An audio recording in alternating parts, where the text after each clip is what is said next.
Ok, bueno, ante todo, muchas gracias por la invitación. Eh, Primero, agradecer a Eurofarma por la invitación y agradecer a todos los presentes por dar un poco de su tiempo libre en esta actividad docente. Eh, es la verdad una labor titánica condensar estos dos temas, el screening prostático y el manejo de la patología prostática benigna.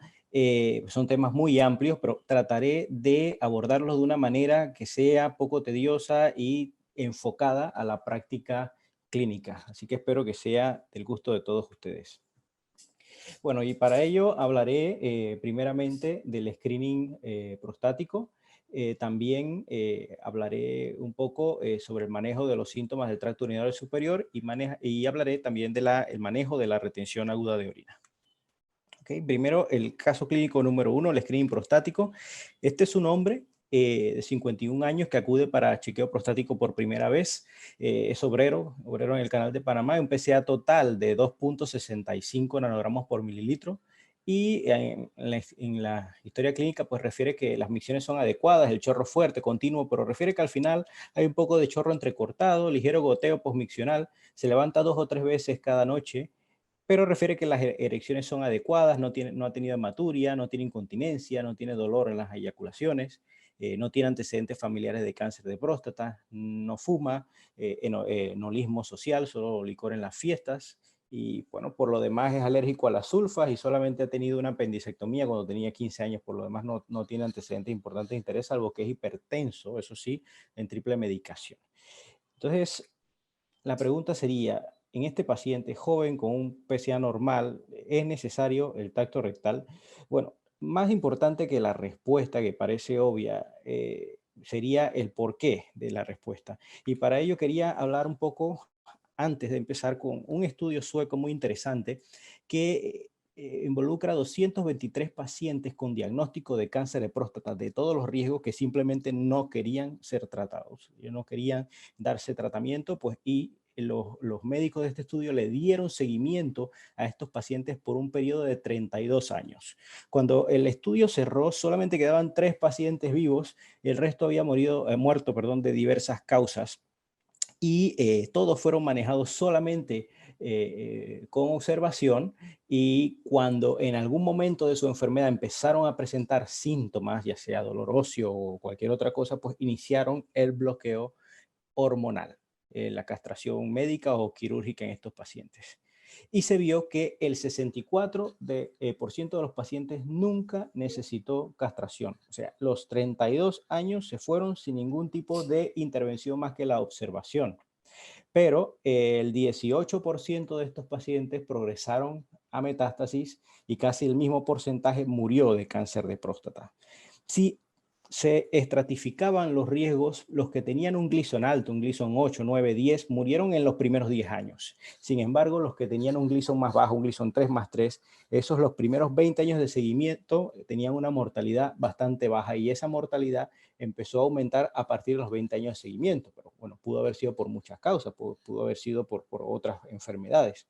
Lo que quiere decir esto es que pues, el cáncer de próstata no es sinónimo de muerte. Hay que aclarar a nuestros pacientes que tener cáncer de próstata no necesariamente quiere decir que lo va a matar, tampoco no necesariamente quiere decir que tiene que ser tratado, y esto es algo que el paciente tiene que tener claro.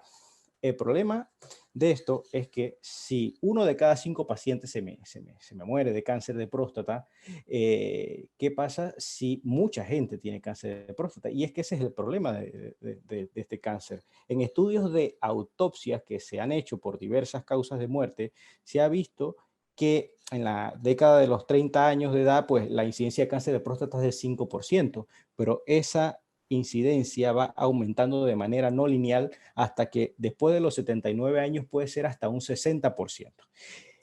Esto hace que el cáncer de próstata sea muy incidente, y de hecho en Latinoamérica y el Caribe es el cáncer de mayor incidencia, seguido por el de mama. O sea, contando ambos sexos es el de más incidencia. Y si vemos la mortalidad, también es el de mayor mortalidad en Latinoamérica y el Caribe, seguido por el de mama y el de pulmón. Por tanto, claro, no todos los pacientes de cáncer de próstata se mueren, pero mucha gente tiene cáncer de próstata y por eso el 20% de mucha gente, pues también es muchas muertes. Entonces, el reto de nosotros a la hora de diagnosticar un cáncer de próstata no es diagnosticar el cáncer en sí, sino determinar qué pacientes con cáncer de próstata tienen un cáncer de próstata potencialmente mortal.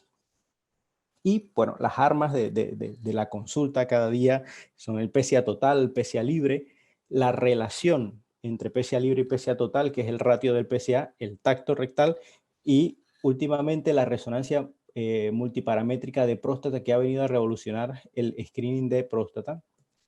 Y el problema del PSA, pues, es que es específico de la próstata, no es específico del cáncer de próstata. Por tanto, hay muchas cosas que elevan el PSA, una infección de orina, una prostatitis aguda bacteriana puede disparar el PSA un montón, las próstatas grandes, se puede elevar después de un tacto rectal, después de una relación sexual.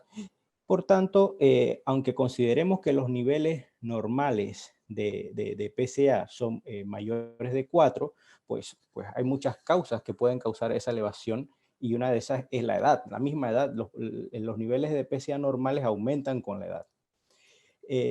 Por tanto, otro parámetro que nosotros nos fijamos también es la velocidad de aumento de este PSA. Entonces, la velocidad de PSA se puede calcular fácilmente hoy día con aplicaciones móviles, como en Android se puede descargar la aplicación Prostate Cancer Calculator, o incluso en el sitio web del Memorial Sloan Kettering hay una herramienta para calcular el doblaje del PSA y la velocidad de PSA. Se ve que cuando el PSA se eleva más de 0.75 nanogramos mililitro año, pues es muy sospechoso. Cuando el PSA es superior a 4, utilizamos otro parámetro que es el PSA libre. Resulta ser que cuando el PSA libre en comparación con el PSA total es bajo, o sea, cuando el menos del 15% del PSA total es PSA libre, es muy sospechoso, muy sugestivo de cáncer. O sea, que el PSA libre sea alto es bueno. Y cuando los PSA son superiores a 10 nanogramos por mililitro, la verdad, eso ya es muy, pero muy sospechoso. Entonces aquí vemos cómo el PSA, pues en la década de los 40, el punto máximo normal, considerado como normal, es 2,5, pero eso va subiendo progresivamente con la edad hasta que en la década de los 70 años, pues el valor máximo que puede considerarse normal es 6,5. Otra arma nuestra es el tacto rectal, ¿ok? El problema del tacto rectal es que es una prueba engorrosa. Engorrosa no solamente para el paciente, sino también para el médico, por todo lo que implica. Lo que tratamos de buscar con el tacto rectal son simetrías, irregularidades, nódulos pétreos, incluso la temperatura. En las prostatitis agudas bacterianas, la próstata se siente un poco más caliente. Y la prueba esta no está exenta de fallos porque, por ejemplo, si tenemos una lesión en la cara anterior de la próstata, es muy difícil que nosotros la podamos tocar. También si tenemos un tumor muy pequeño, es difícil que nosotros lo podamos tocar. Pero esta prueba es capaz de detectar el 20% de los cánceres de próstata que tienen un PSA normal. Por tanto, cuando nosotros agarramos solamente el PSA, la sensibilidad es muy baja. Si agarramos solamente el tacto rectal, la sensibilidad también es muy baja, pero si juntamos el PSA y el tacto rectal en el screening, la sensibilidad sube a 40 y la especificidad a casi 90%. Por tanto, el tacto rectal y el PSA se complementan uno con otro en el screening prostático. Resonancia magnética multiparamétrica de próstata, pues, ¿cuándo la usamos? Bueno, la resonancia magnética multiparamétrica de próstata la usamos generalmente cuando hay dudas, cuando hay un paciente que viene a nuestra consulta, ya lo han biopsiado antes, pero sigue un PSA sospechoso en aumento, cuando hay lesiones dudosas. Y esto básicamente, y así a grosso modo, para que se lleven la idea básica, los radiólogos clasifican los nódulos en la próstata en PIRADS de 1 a 5. PIRAD 1 y 2 significa que es baja probabilidad de cáncer. PIRAD 3 es dudoso y PIRAD 4 y PIRAD 5 es que es muy probable que ese nódulo sea canceroso. La diferencia del PIRAD 4 y el PIRAD 5 solo es el tamaño. O sea, las lesiones de PIRAD 4 son inferiores a 15 milímetros, las lesiones PIRAD 5 son mayores de 15 milímetros o que el nódulo ha sobrepasado la cápsula prostática. La resonancia magnética multiparamétrica tiene una sensibilidad y una especificidad superior al PSA y el tacto rectal juntos. El problema es que es costoso hacerle como screening resonancia magnética a todos en el cáncer de mayor incidencia de nuestra región. Por tanto, nos reservamos la resonancia cuando hay dudas en el diagnóstico o cuando el paciente no desea alargar la biopsia de próstata lo más que pueda y estar seguro de dónde tiene la lesión. Por tanto, el cribaje o el screening sistemático de PSA y tacto rectal detecta tumores en etapas tempranas y con mayor probabilidad de curación, pero también es probable que tratemos tumores que nunca hubiesen llegado a dar síntomas.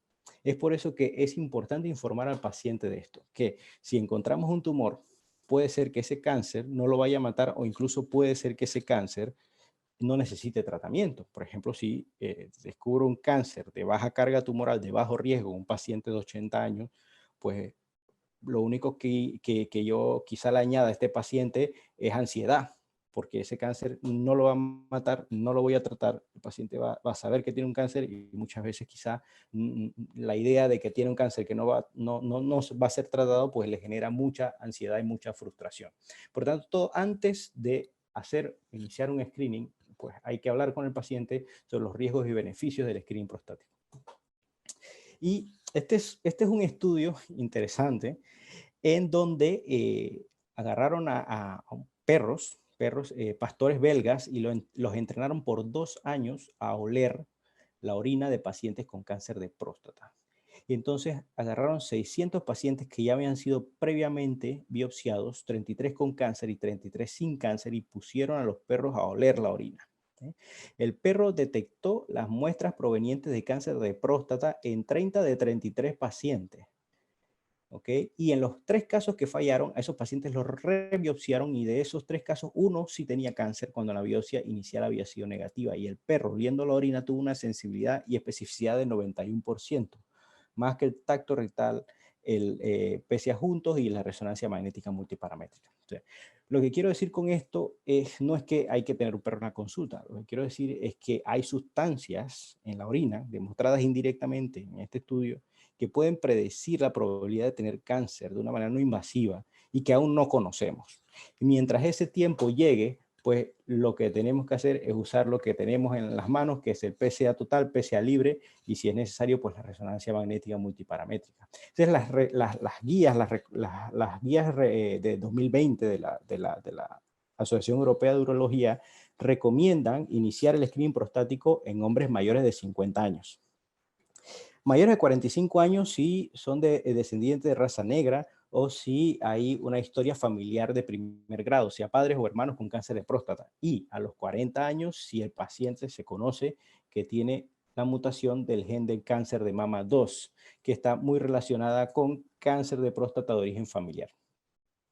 Otra pauta de screening que se ha propuesto y está ahora empezándose a validar en muchos estudios es hacer un PSA basal a los 40 años y con ese PSA basal clasificar a los pacientes en alto riesgo y bajo riesgo. Los pacientes de 40 años que tengan un PSA por debajo de 1 no necesitan repetirse el PSA hasta 8 años después. Y los pacientes de 40 años que tienen un PSA mayor de 1, pues esos son los que le vamos a hacer el PSA anual. ¿Okay? Y ese mismo PSA puntual, se abrió el micrófono de alguien de la... Bájale, amor. Pueden poner el micrófono en mute. Gracias. Y esa misma pauta de PSA a los 60 años, pues el punto de corte es 2. Si el paciente de 60 años tiene un PSA inferior a 2, pues se le repite el PSA en 8 años y si es mayor de 2, se le hace cada año. ¿Okay? ¿Cuándo paramos el screening? Pues cuando el paciente tenga una expectativa de vida inferior a 15 años. Para eso podemos usar la escala de Koch. También hay varias aplicaciones en celular e internet que la calculan y no tiene ningún sentido hacer un screening de próstata en un paciente que tiene un cáncer que no lo va a matar. Y es por eso que cuando el paciente llegue a 80, 85 años, no tiene comorbilidades importantes, no tiene ningún sentido pedirle PSA a estos pacientes. Por tanto, referimos al urólogo cuando al tacto rectal tenemos un nódulo sospechoso, cuando el PSA total sea mayor o igual a 4, o cuando la velocidad en que se está elevando es muy rápida. ¿Ok? Por tanto, volviendo al caso de un paciente de 51 años, PSA dentro de los límites normales, 2,65, no hay comorbilidades importantes salvo síntomas del tracto urinario inferior leves, hipertenso, nada más. ¿Le hacemos o no le hacemos el tacto de próstata? Pues claro, la respuesta es sí. Y de hecho, en este paciente le hicimos el tacto rectal y tenía una induración, pero era dudosa, no era un nódulo pétreo clásico, era una cosa dudosa y es por eso que se decidió en vez de repetir el PSA en un año, pues en 6 meses. En 6 meses llegó y el PSA era de 3,49.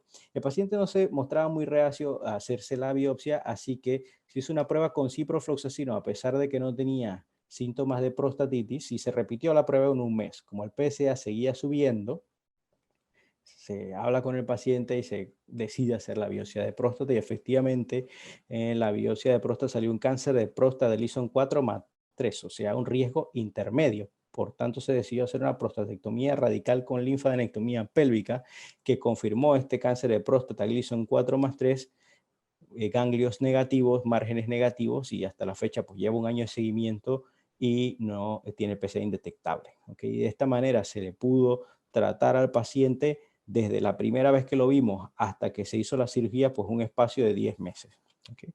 Y pudo haber sido antes, pero no se recomienda hacer la prostatectomía radical a menos de un mes y medio, 2 meses de la biopsia, por el riesgo de la inflamación que queda entre la próstata y el recto. Hay riesgo de que durante la cirugía pueda haber una ruptura, una lesión rectal. Así que después de la biopsia se espera pues un mes y medio, 2 meses más o menos para hacer la prostatectomía radical.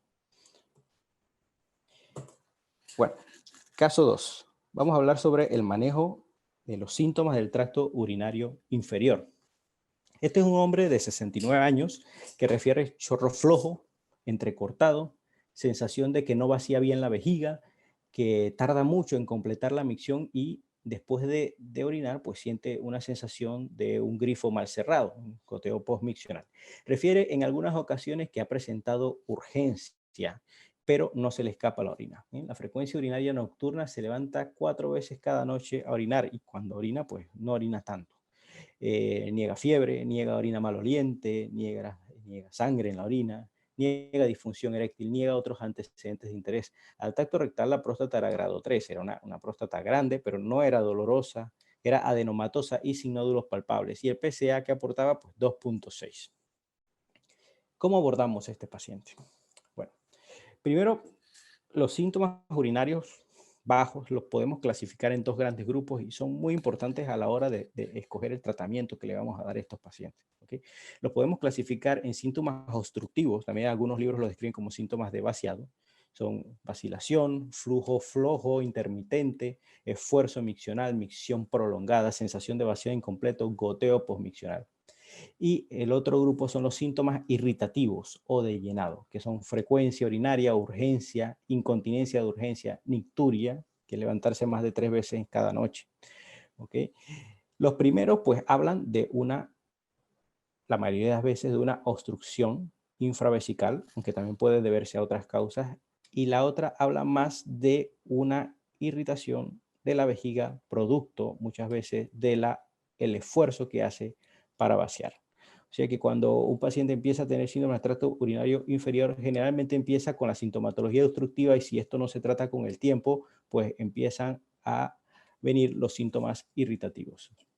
Por tanto, los síntomas del tracto urinario superior, sí, la causa más frecuente es la hiperplasia benigna de próstata, pero muchas otras cosas pueden causar eso, como un detrusor hipoactivo, como ocurre en los pacientes diabéticos, un detrusor hiperactivo, vejiga hiperactiva, también ocurre esto en los pacientes diabéticos, por ejemplo, poliuria nocturna, pacientes que orinan mucho en la noche, y no necesariamente es por próstata, pacientes que tienen insuficiencia venosa, insuficiencia vascular, edema de miembros inferiores, cuando se acuestan, todo ese líquido que tienen las piernas pues se distribuye en el cuerpo y se traduce en mayor producción de orina por parte de los riñones y se levanta muchas veces a orinar. Síndrome de dolor pélvico crónico o prostatitis, esto generalmente ocurre en hombres que pues por su trabajo o lo que sea, pues se aguantan mucho las ganas de orinar, toman poca agua y se inflama la próstata, pues también da unos síntomas de tracto urinario inferior vejigas neurógenas, infección de orina, cuerpo extraño, estenosis en la uretra, el tumor vesical, que es la primera causa de sangrado no sintomático en mayores de 50 años, especialmente si son fumadores. Y eso es lo que hay que tener presente. Una persona mayor de 50 años acude con sangrado, no hay que pensar o asumir que es la próstata. Lo primero que hay que pensar es en un tumor vesical. Y litiasis en la uretra también puede dar esto. Entonces, hay muchas cosas que hay que tomar en consideración antes de iniciar una medicación en un paciente que tiene un síndrome en el tracto urinario inferior. Y hablar brevemente que la hiperplasia benigna de próstata es una enfermedad muy prevalente. La prevalencia en las personas de 45 a 49 años es de 2.7%, pero esto va aumentando de manera lineal hasta un 24% a los 80 años, y a partir de los 24, de los 80 años, pues la prevalencia se mantiene estable. ¿Okay? Por tanto, el riesgo para que un hombre de 46 años asintomático pueda desarrollar síntomas del tracto urinario inferior o hiperplasia benigna de próstata a lo largo de su vida es de 45%. Entonces, ¿qué ocurre? ¿Qué ocurre con estos pacientes? Pues al principio la próstata empieza a crecer. En la hiperplasia benigna de próstata estamos hablando, la próstata empieza a crecer y el crecimiento es gradual. Y ese crecimiento tan gradual pues le da el tiempo al cuerpo de poderse habituar. ¿Ok? Entonces, la próstata puede empezar a crecer hacia adentro del conducto o hacia la salida de la vejiga y ir ocasionando obstrucción. Y la vejiga, para compensar esa obstrucción, se contrae con más fuerza. En un principio, pues la verdad no hay síntomas muy significativos porque la misma vejiga va compensando con aumentar su presión a la hora de vaciar esta obstrucción. Pero a medida que va pasando el tiempo, la vejiga se va hipertrofiando. Y hago la analogía como a la hipertensión y la hipertrofia cardíaca. El corazón, al luchar contra la presión arterial, pues se va hipertrofiando. Pues lo mismo ocurre con la vejiga. La vejiga va engrosando sus paredes de tal manera que cada vez va perdiendo elasticidad. Y como la vejiga es un músculo pues liso, involuntario, con el tiempo va presentando fasciculaciones. Y hago la analogía también con cardiología, cuando el corazón pues lucha mucho tiempo con la presión arterial sistémica, pues el corazón empieza a hacer una fibrilación auricular. Pues una vejiga hiperactiva es como si fuera la fibrilación auricular, pero de la vejiga.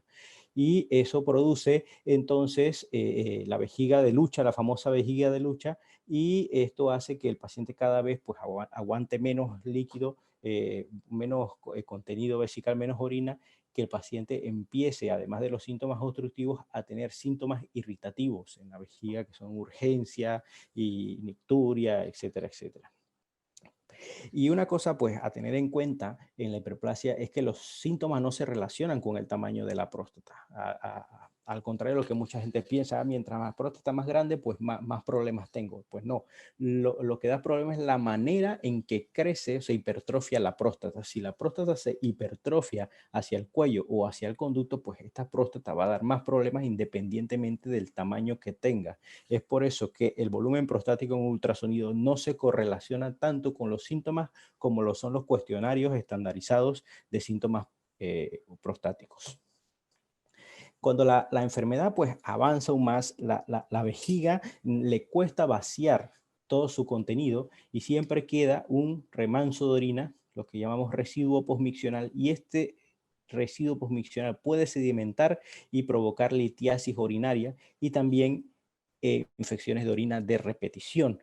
Entonces, esto ya nos está hablando pues que el paciente necesita ser ayudado con algún tipo de desobstrucción. Entonces, estas infecciones de orina de repetición obviamente pueden empeorar los síntomas irritativos, y estas litiasis, que si se mueven en la vejiga y se colocan a la salida de la vejiga en el momento de la misión, pueden empeorar los síntomas obstructivos también. Cuando la enfermedad sigue avanzando, el aumento constante de la presión intravesical, que aumenta no solamente por la fuerza que hace la vejiga, sino también por la fuerza abdominal, la prensa abdominal que hace el mismo paciente para poder orinar, con el tiempo la mucosa vesical se hernia entre el músculo detrusor y provoca lo que llamamos unos divertículos vesicales. Y esto es un mecanismo natural y desesperado del cuerpo de bajar las presiones intravesicales, ya que secuestra orina. Cuando la vejiga, cuando la vejiga está vacía, se mete orina ahí, cuando la vejiga se está llenando, se va metiendo orina ahí, y en el momento de la contracción a la hora de orinar, el cuello del divertículo se cierra por la contracción del músculo y esa orina queda secuestrada ahí. Y es una manera pues del cuerpo de bajar esa presión intravesical de alguna manera, pero esta orina retenida pues empeora las infecciones de orina a repetición e incluso puede hacer litiasis adentro de los divertículos. Cuando la enfermedad sigue progresando, se dañan los mecanismos naturales antirreflujo que tenemos. O sea, nosotros, los seres humanos, en la porción intramural del uréter, o sea, la última porción del uréter, pues hay una válvula natural antirreflujo. O sea, por más llena que esté la vejiga, la orina no se regresa para arriba.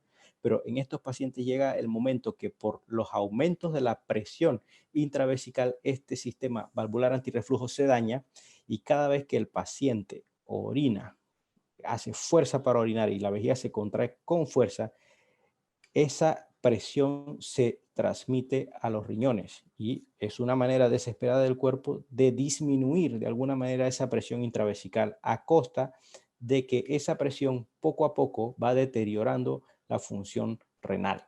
O sea que estos pacientes con el tiempo se les va deteriorando la función renal e incluso pueden quedar en diálisis. O sea que esta hiperplasia benigna de próstata, a final de cuentas, tan benigna no es.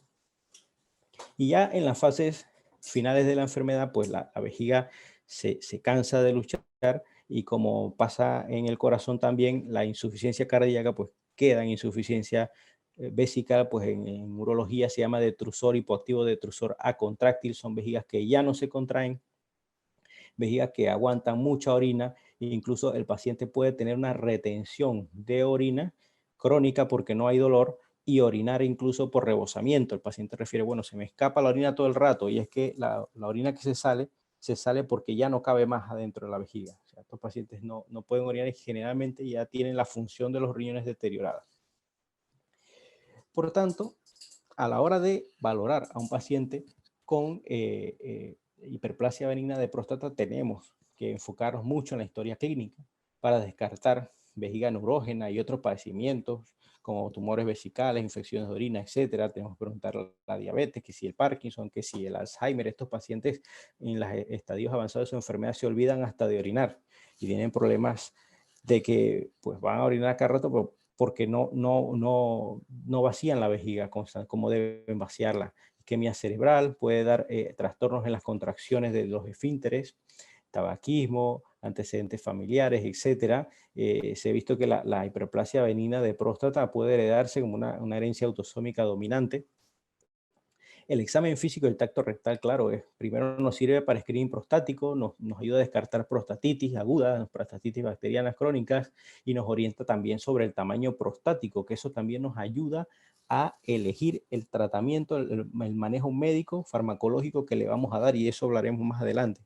Una cosa importantísima es dar los cuestionarios estandarizados. Yo en lo personal uso el IPCS, que es el síntoma internacional de síntomas, el índice internacional de síntomas prostáticos. El IPCS es fabuloso porque primero es un cuestionario que está hecho para que el paciente lo lea y lo haga. O sea, no está hecho para que alguien se lo lea al paciente y lo llene por él. ¿No? Uno le da al paciente el papel, el paciente mientras espera ser atendido lo va llenando y cuando llega al consultorio ya tiene el IPCS lleno. El IPCS nos divide a los pacientes con síntomas leves, moderados y severos y es más fiable que confiarse en el volumen prostático. Y esto ha sido validado ya en múltiples idiomas y ha sido más que confirmado que es muy eficaz a la hora de evaluar los síntomas prostáticos. También pues hablar de pedir un urinálisis. El urinálisis nos aporta mucha información. Bueno, en el urinálisis podemos ver si hay infecciones, si hay hematuria solitaria, si hay cristaluria, si hay piuria o si el paciente, por ejemplo, tiene glucosuria, si es un diabético no diagnosticado.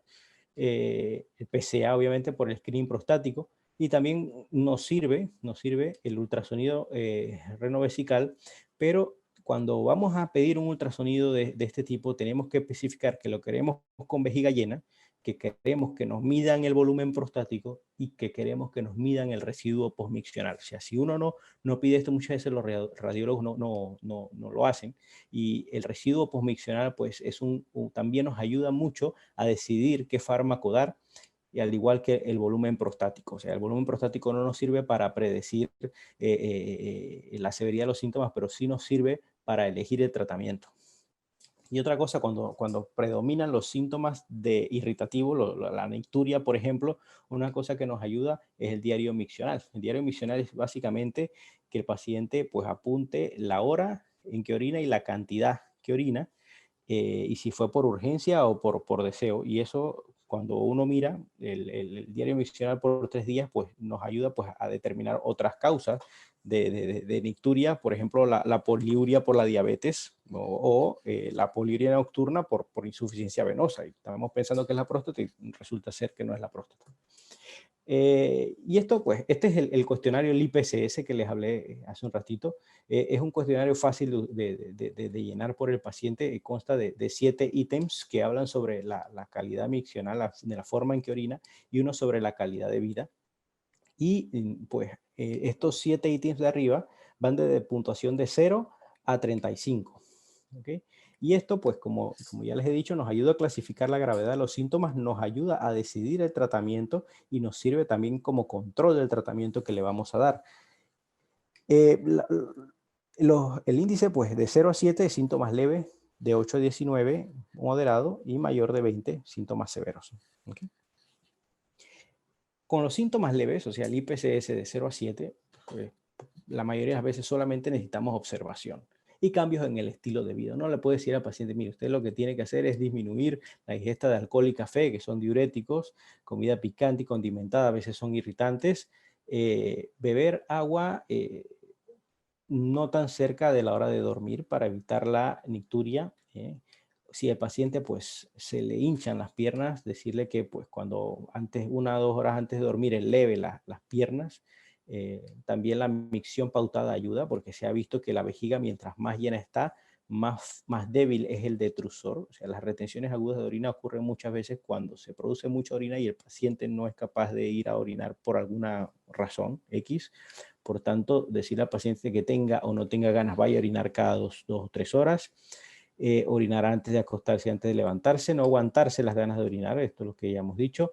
Esperar a orinar el segundo chorro, el chorrito del final, que cuando los pacientes empiezan a tener problemas obstructivos, pues siempre hay un chorrito del final que hay que esperarlo, y ordeñarse la uretra al finalizar la micción. Esto es para evitar el goteo postmiccional. ¿Ok? ¿Qué hacemos en los síntomas de 8 a 35? O sea, de moderado a severo. Pues tenemos en el armamentario básico los alfa bloqueantes, que no voy a andear en el mecanismo de acción, pero básicamente inhiben las contracciones de los músculos lisos del estroma prostático, los inhibidores de la fosfodiesterasa 5, que son los medicamentos que se usan para la disfunción eréctil. Pues se ha visto también que aumentan pues el flujo urinario. Los inhibidores de la 5-alfa reductasa, que es la enzima que convierte la testosterona en dihidrotestosterona, pues esta enzima pues evita esa reacción química. Y consideraciones del uso de los alfa bloqueantes. Pues así, a grosso modo, cuando yo voy a dar alfa bloqueantes, estamos la doxazosina, tansulosina, silodosina, terazosina, fusosina. Tengo que tener algunas consideraciones antes de darlo, unas consideraciones muy básicas.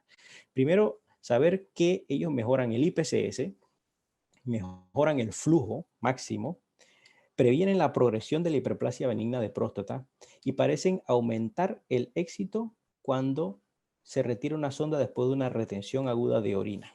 ¿Okay? Hay que tener eso muy en cuenta. Todos tienen la misma eficacia, no importa la molécula, lo que varía es el inicio de acción de ella. La doxazosina, terazosina y alfusosina, el inicio de acción es alrededor de 2 a 4 semanas. La tansulosina y silodosina, el inicio de acción es 8 horas. Entonces, esto hay que tenerlo en cuenta a la hora de prescribir medicamento, porque hay que corregir las expectativas del paciente. Usted le dice, le empieza a pautar la medicación y le dice, téngale paciencia a la medicación, esto le va a corregir el problema, pero tiene que esperar un poquito. Y el inicio de acción para corregir los síntomas irritativos, o sea, ya los cambios producidos en la vejiga por la obstrucción, eso sí tardan un poco más, 1 a 3 meses. Entonces, si el paciente tiene urgencia y nicturia, esos síntomas tardan más en irse con el uso de alfa-bloqueantes. Otro efecto secundario común de esto es la eyaculación retrógrada. Es un problema que muchos hombres se quejan, ¿no? "Oh, mire, doctor, en la relación sexual pues tuve un orgasmo, pero no eyaculé. Tengo miedo de que eso ahí adentro pues me vaya a pasar algo". Bueno, esto ocurre porque relajan el cuello de la vejiga. Al relajar el cuello de la vejiga, pues en el momento del orgasmo, que naturalmente el cuello de la vejiga se cierra, sigue abierto y el semen se mete en la vejiga en vez de salir para adelante y el paciente lo orina después. Eso hay que explicar al paciente que eso no tiene ninguna importancia. Después que tenga erecciones y tenga orgasmo, pues ya lo orinará después. Eso no es de importancia. Y otros efectos adversos a tener en cuenta es el mareo, la fatiga y la hipotensión ortostática. Hay veces que a los pacientes hay que empezarle tratamiento a media dosis o a días alternos para que el paciente se vaya habituando y decirle al paciente que los movimientos pues no sean tan bruscos, que si está acostado no se levante a correr de una vez, que se siente primero en la cama un rato y después se levante. Estas maniobras pues ayudan a disminuir estos efectos secundarios que son muy engorrosos para el paciente. Y otra cosa muy importante que hay que tener en cuenta es que hasta ahora en ningún estudio prospectivo aleatorizado y controlado los alfa bloqueantes han demostrado disminuir el riesgo de cirugía y disminuir el riesgo de retención aguda de orina. No han demostrado disminuir esto. Previenen la progresión, sí, pero no nos disminuyen el riesgo de cirugía o de retención aguda de orina. Las consideraciones de la inhibidores de la fosfodiesterasa 5, pues hasta ahora el tadalafilo 5 miligramos diarios es el único medicamento de este grupo que, de sildenafilo, tadalafilo, vardenafilo, que ha sido aprobado para esta indicación del HBP. ¿Okay? Y pues se ha visto que mejora el IPCS, el Qmax, mejora la disfunción eréctil y en global todo esto pues mejora la calidad de vida del paciente y es ideal para tratar síntomas obstructivos en pacientes que además tengan disfunción eréctil. Pues se toma una pastillita cada día y pues se cura de las dos cosas. Entonces, igual que los alfa bloqueantes, no han demostrado en ningún estudio prospectivo, aleatorizado y controlado que disminuyan el riesgo de retención aguda de orina o el riesgo de cirugía. El efecto adverso más común es el rubor facial, pues el paciente se queja de que se le ponen las puntas de la oreja roja, la punta de la nariz roja o toda la cara roja, pero se ha visto que los pacientes que toman este medicamento no presentan un mayor riesgo de infarto o de eventos cardiovasculares comparado con el placebo. O sea, que hay que quitarle al paciente el miedo de que le va a dar algo en el corazón, que ese es el miedo fundamental cuando uno le ofrece ese tipo de medicamentos, pues excepto el rubor facial. Eso sí, están contraindicados cuando el paciente toma, por ejemplo, nitroglicerina para la angina de pecho o cuando tiene obviamente una enfermedad cardiovascular importante, porque la relación sexual en sí es una prueba de esfuerzo. ¿Okay? Precaución en la combinación con alfa bloqueantes. Pues con ciertos alfa bloqueantes pues, se ha visto que puede aumentar el riesgo de hipotensión. Y las consideraciones de los 5-ARI, de los inhibidores de la 5-alfa reductasa. Tenemos 2-finasteride y dutasteride.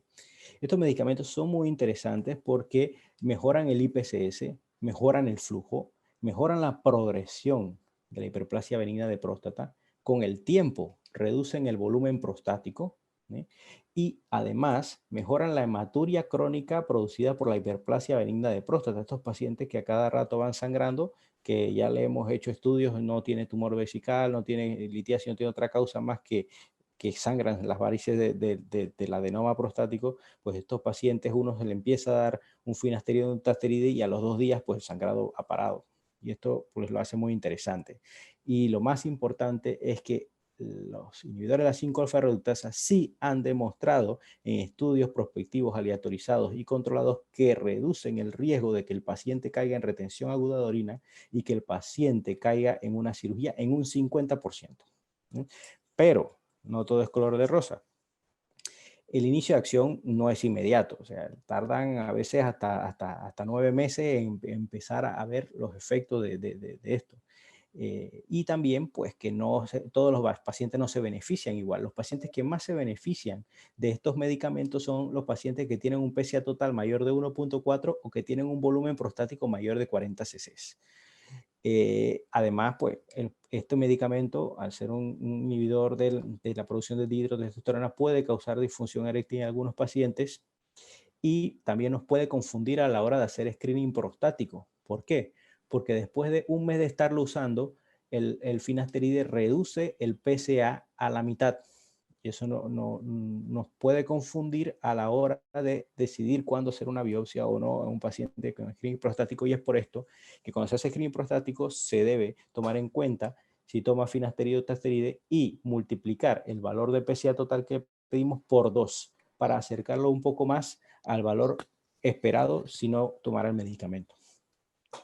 Y pues por esta disminución de PSA ha sido estudiado para ver si previene el cáncer de próstata y se ha visto que en global reduce el riesgo de cáncer de próstata un 25%, pero cuando se estratifican los riesgos solamente actúa en los pacientes con cáncer de próstata Gleason 3+3, que son los cánceres de próstata insignificantes, pero no actúa en los pacientes con cáncer de próstata Gleason 4+4 y superiores, que son los cánceres de próstata clínicamente significativos. Y es por esto que no ha sido aprobado para la prevención de cáncer de próstata, porque no aporta beneficio, ya que queremos es que prevenga los cánceres de próstata clínicamente significativos, no los insignificantes. Así que no está indicado para esto. Y este es el primer estudio que se habló de la combinación de un alfa bloqueante con un inhibidor de la 5 alfa reductasa. Este es el estudio MTOP, se publicó en el 2003 y ellos vieron pues que el finasteride solo y la doxazosina sola mejoraban la progresión, pero cuando ellos dos se combinaban, pues tenían aún mayor efecto en la mejoría de la progresión, ¿ok? Y que si uno los tomaba por individual, pues el finasteride es el único que logró proteger al paciente de una retención aguda de orina en comparación con el placebo y de una cirugía.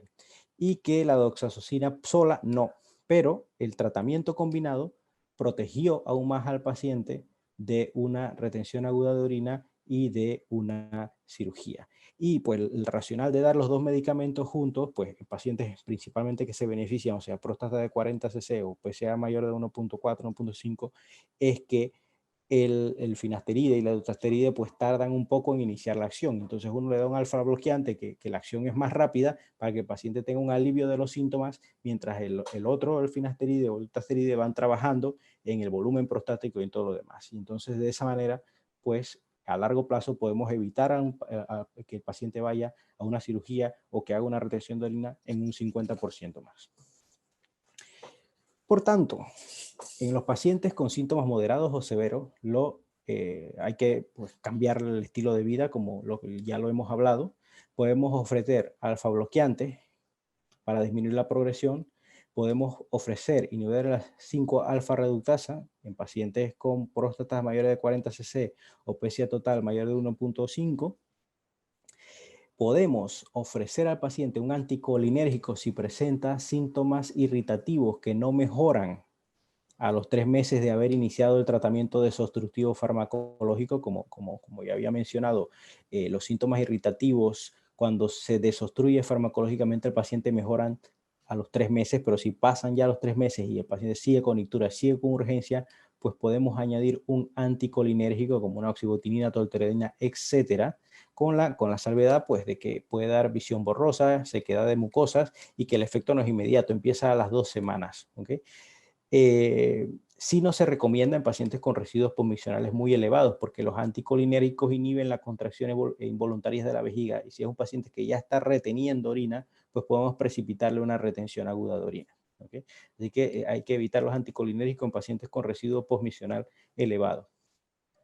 Y también tenemos que tomar en cuenta el tadalafilo de 5 miligramos cada día y en pacientes que tengan síntomas del tracto urinario inferior, más disfunción eréctil. Y podemos pues añadirle a este tratamiento el tadalafilo, pues podemos añadirle también la finasteride por su cuenta para además disminuir al paciente la probabilidad de caer en una retención aguda de orina o de caer en una cirugía. ¿Okay? Entonces, bueno, pues el tratamiento combinado, ya hablé de esto. ¿Cuándo consideramos operar al paciente? Pues, consideramos operar al paciente cuando el paciente ya tiene piedras en la vejiga o divertículos, cuando el paciente tiene residuos postmiccionales elevados, porque ya esto es un aviso de que lo que sigue pues es el daño vesical, daño renal, cuando el paciente orina por rebosamiento, cuando hay infecciones de orina de repetición, cuando hay recurrencia de retenciones agudas de orina, cuando tenemos el manejo médico pero no mejora el paciente, cuando tiene síntomas muy severos.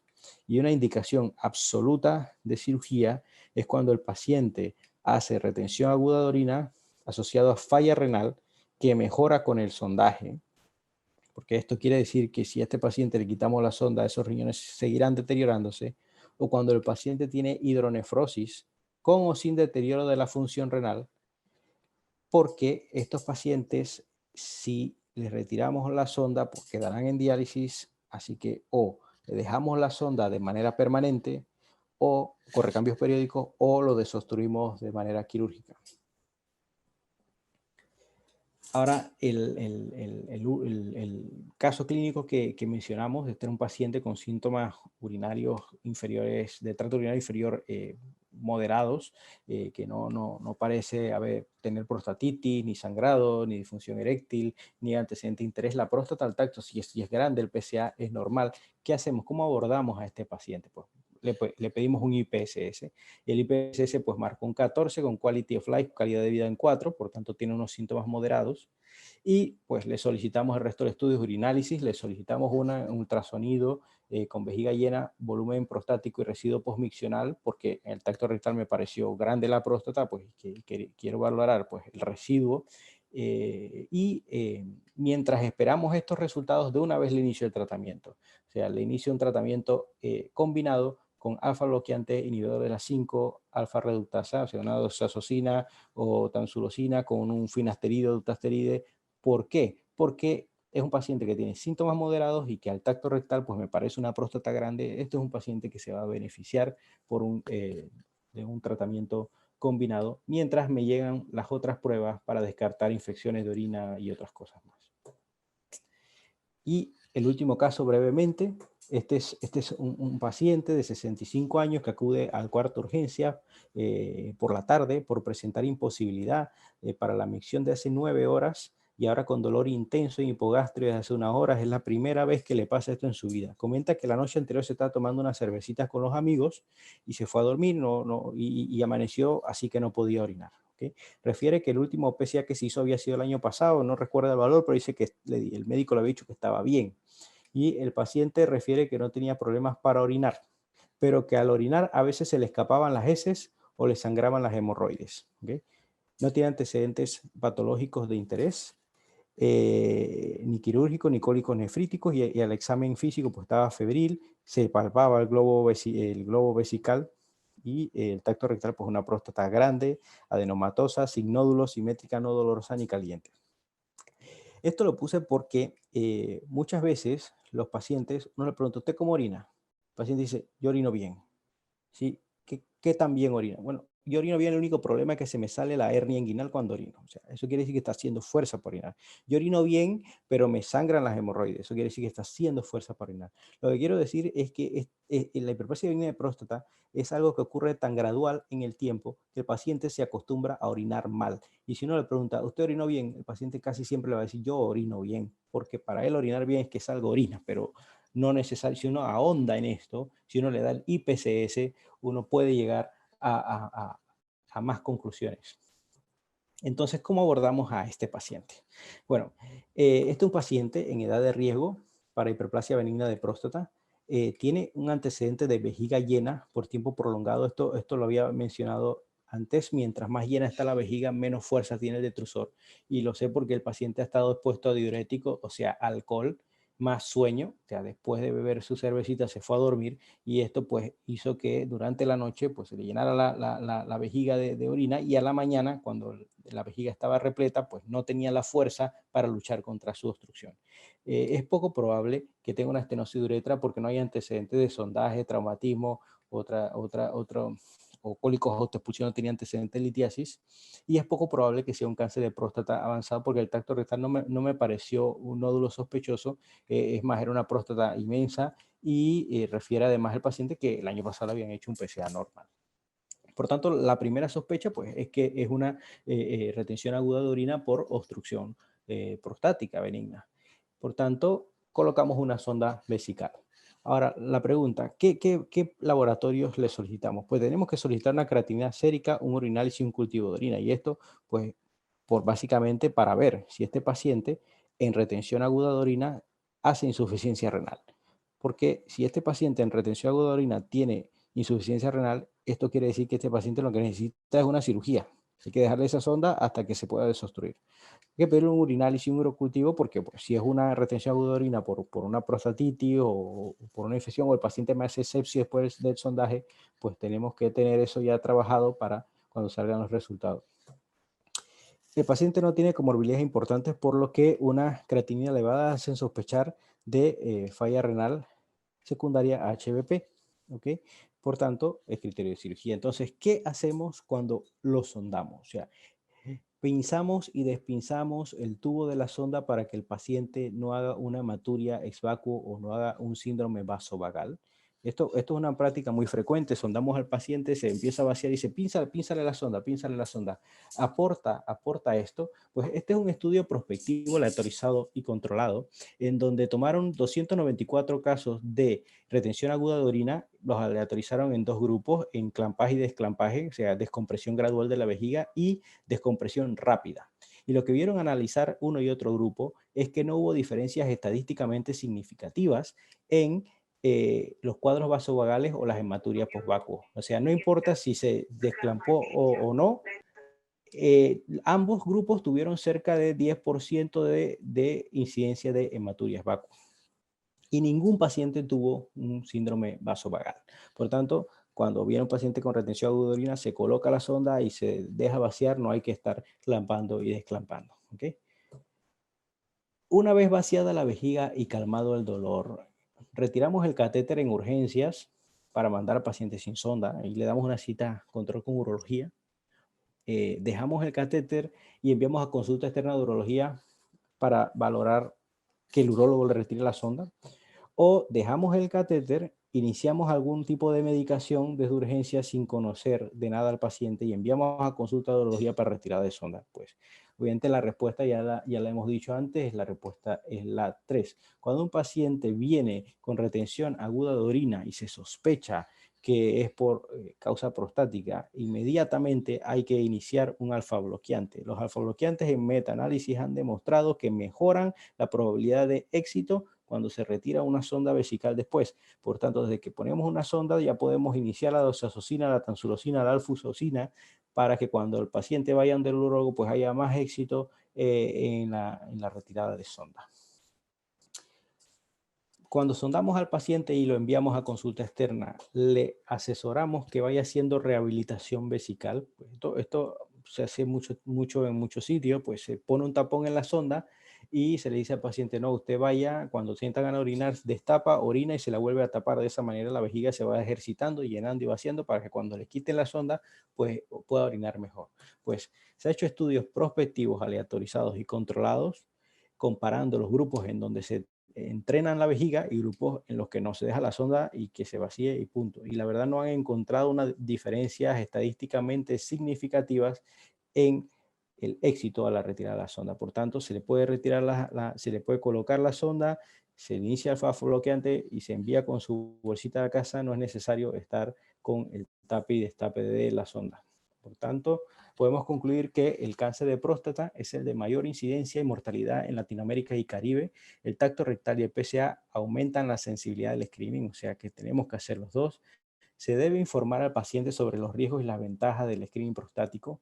La resonancia multiparamétrica de próstata puede ayudarnos en caso de duda para detectar un cáncer de próstata clínicamente significativo. Referir al urólogo en PSA mayores de 4, velocidad de PSA mayor a 0.75 nanogramos mililitro año. Los síntomas del tracto urinario inferior no son todos por hiperplasia benigna de próstata, hay múltiples condiciones que la causan. La causa más frecuente es la hiperplasia benigna de próstata. La hiperplasia benigna de próstata y los síntomas del tracto urinario inferior tienen un impacto en la calidad de vida de los pacientes. El IPSS es una herramienta útil para valorar la severidad de los síntomas, para la decisión terapéutica y para valorar, controlar la respuesta al tratamiento. Se pueden mejorar los síntomas y la calidad de vida con éxito con manejo farmacológico. Los inhibidores de la 5-alfa reductasa, finasteride y dutasteride, han logrado disminuir el riesgo de retención aguda de orina y cirugía. Y el tratamiento combinado tiene un mayor impacto en la mejoría de los síntomas en pacientes seleccionados. La hidronefrosis con o sin falla renal y la retención aguda con falla renal que resuelven con sondaje necesitan llevar sonda vesical de manera permanente hasta que se le pueda ofrecer una desobstrucción quirúrgica. Iniciar un alfa bloqueante, luego una retención aguda de orina, aumenta el éxito de la retirada de sonda. No es necesario la descompresión gradual cuando se maneja la urgencia de la retención aguda de orina y no es necesaria la rehabilitación vesical en el manejo de la retención aguda de orina. Bueno, muchas gracias por su atención. Fue una charla extensa, he tratado de condensar lo más que pude y hacerlo de la manera lo más práctica posible para que sea de utilidad pues, en su práctica diaria. Espero que haya sido de su agrado y ahora si tienen alguna pregunta, pues con gusto atendería.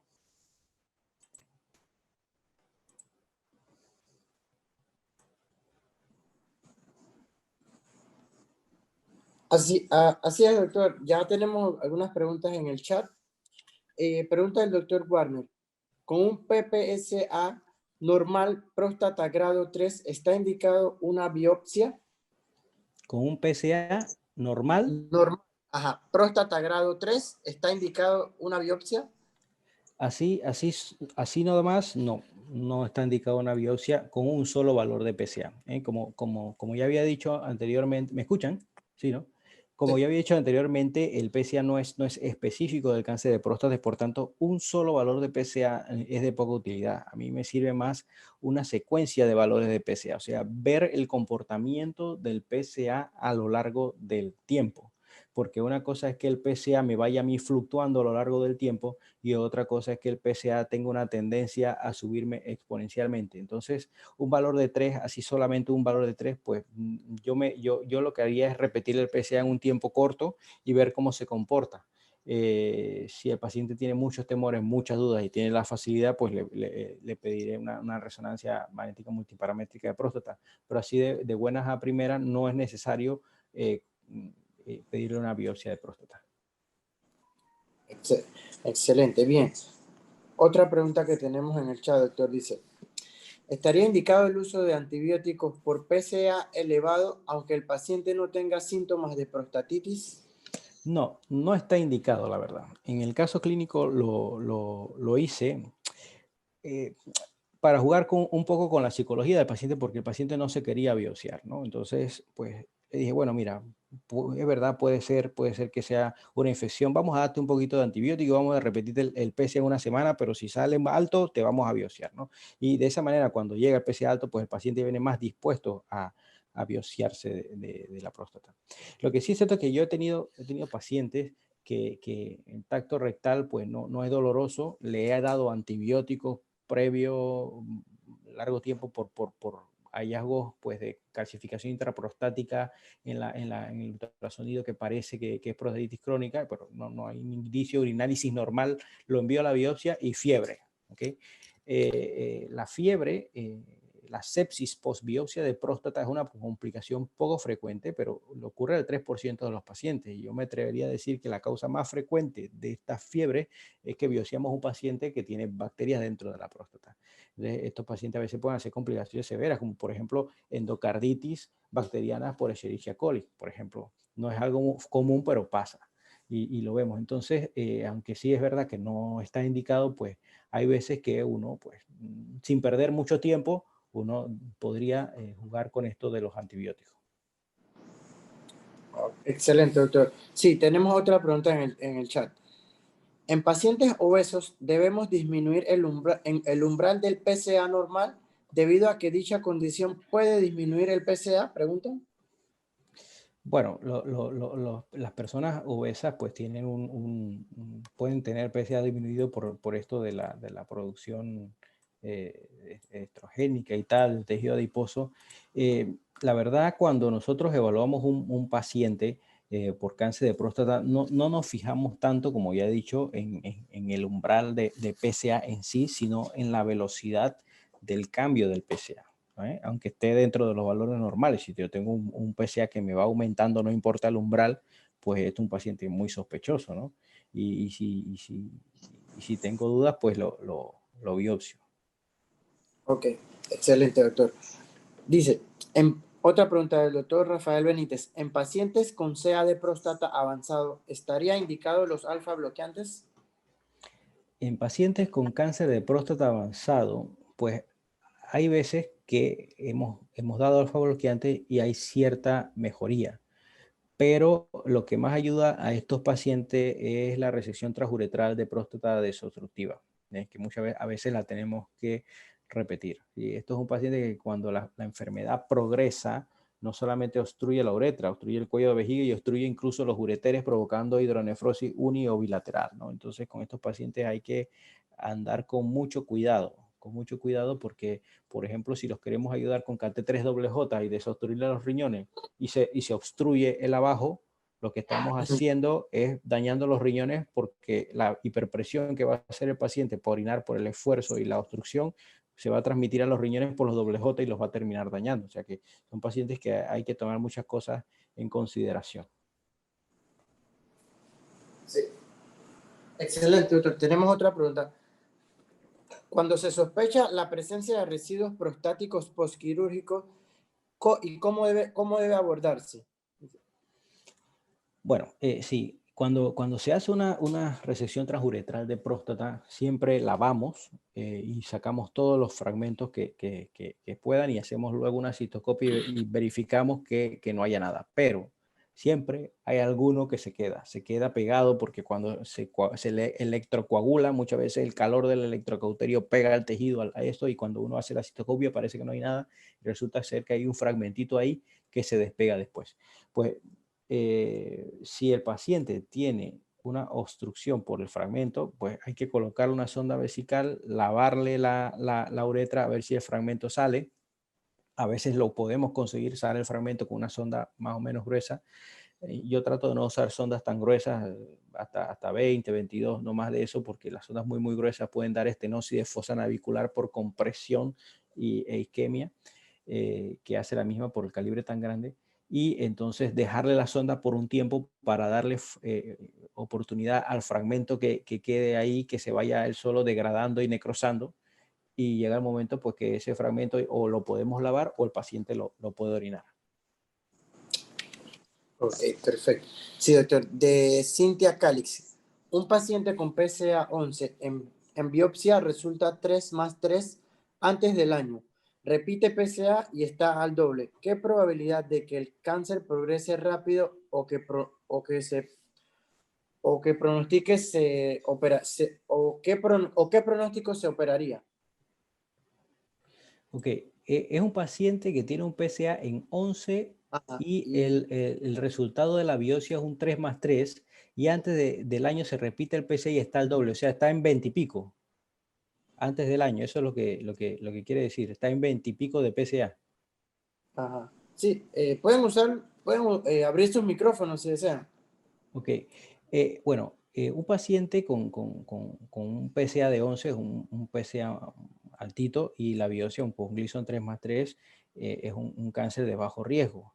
Y ese comportamiento de PSA lo que me quiere decir es que probablemente el cáncer está infradiagnosticado, o sea que quizá en alguna parte de la próstata esté un cáncer con Gleason más alto que la biopsia de próstata no pudo determinar. Recordemos que la mayoría de los cánceres de próstata no se ven por ultrasonido y la biopsia ecoguiada es meramente para la referencia anatómica de la próstata, no es al azar los cilindros y entonces muchas veces pues se puede pescar un cáncer de próstata no significativo y de verdad pues hay otra cosa. Entonces hay que sospechar mucho de ese PSA que va subiendo de esa forma en un paciente con un cáncer de próstata de Gleason 3+3. Entonces hay otros parámetros en la biopsia que nosotros nos fijamos para valorar la probabilidad de que el paciente esté infradiagnosticado. Son el número de cilindros positivos. No es lo mismo que me digan si tiene tiene un cilindro de 12 positivo por 3+3 y ese cilindro menos del 5% de la muestra está afecta.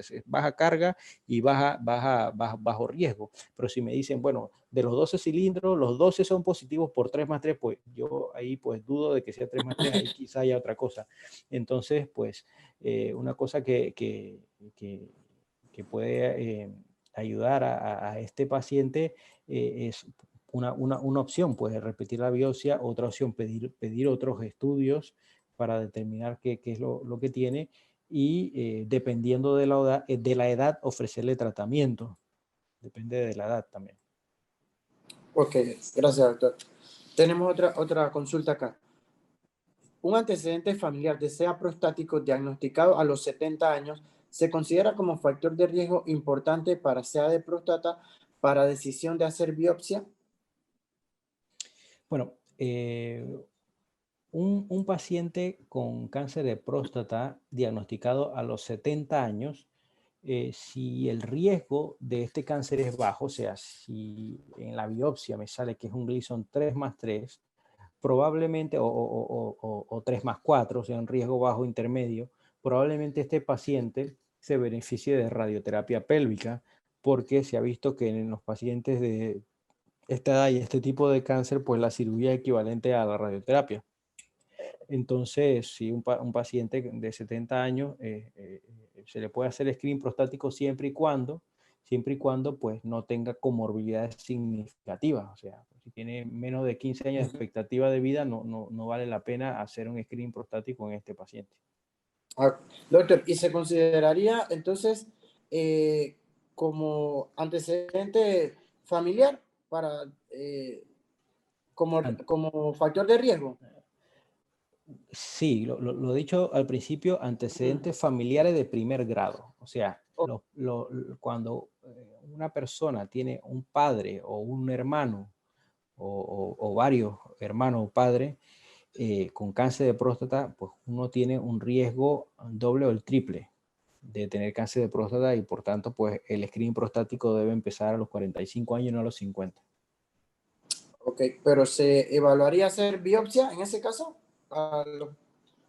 Biopsia que un paciente de 70 años con PSA de cuánto, porque ahí no leo el PSA. Sí, él nada más, él consulta si hay antecedente familiar con SEA prostático en pacientes en la familia de 70 años, si a ver que se biopsia, entonces para detección No, temprana. yo digo que antes de biopsia hay que hacer el screening, ¿no? Hay un Ok. paciente de 70 hay que hacerle un screening, hay que pedirle PSA, hay que hacerle el tacto y determinar, pues según eso, pues si hace falta un seguimiento cada 6 meses cada año o si hace falta directamente la biopsia.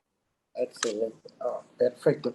Dice, si en el caso clínico 1, la próstata solo hubiera estado grande en vez de haber sentido el nódulo, igualmente hubiera estado indicada la biopsia.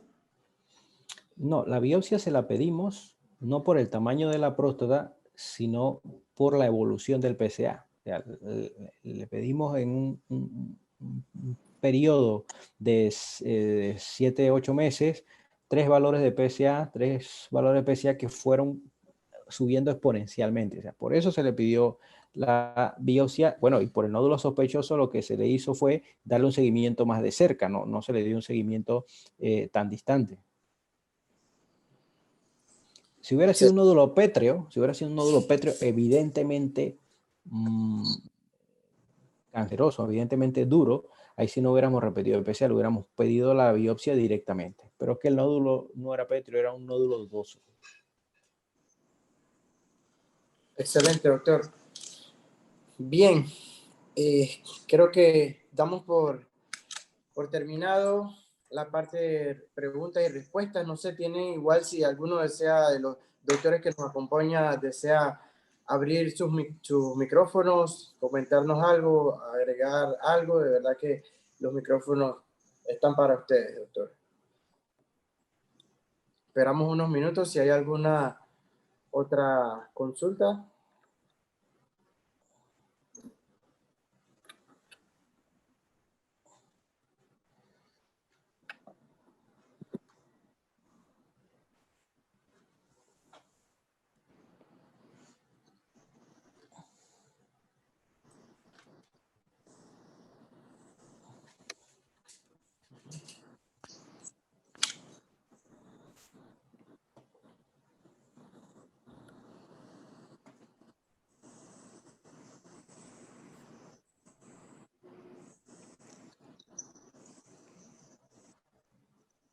Bueno, si no hay nada más que agregar, yo me despido, agradecido por la asistencia, agradecido por la presentación, por la atención. Espero que esta presentación haya sido de utilidad.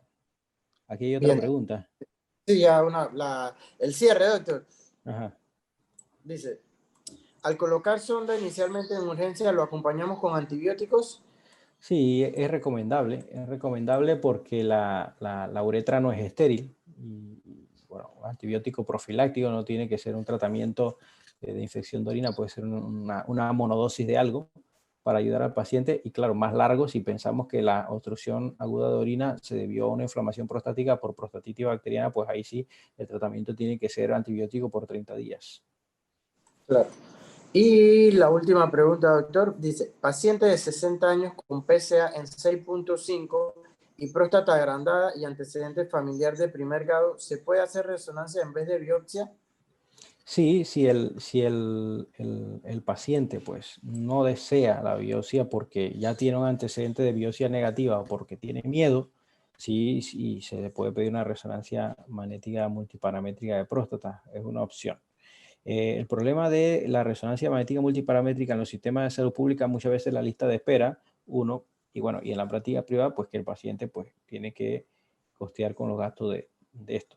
Pero sí se puede pedir y nos aportaría, pues si sale una lesión PIRAT4, PIRAT5 sospechosa, nos diría también la localización y eso nos puede servir como referencia a la hora de hacer una biopsia transrectal de próstata guiada, pues hacer énfasis en un área determinada. Perfecto.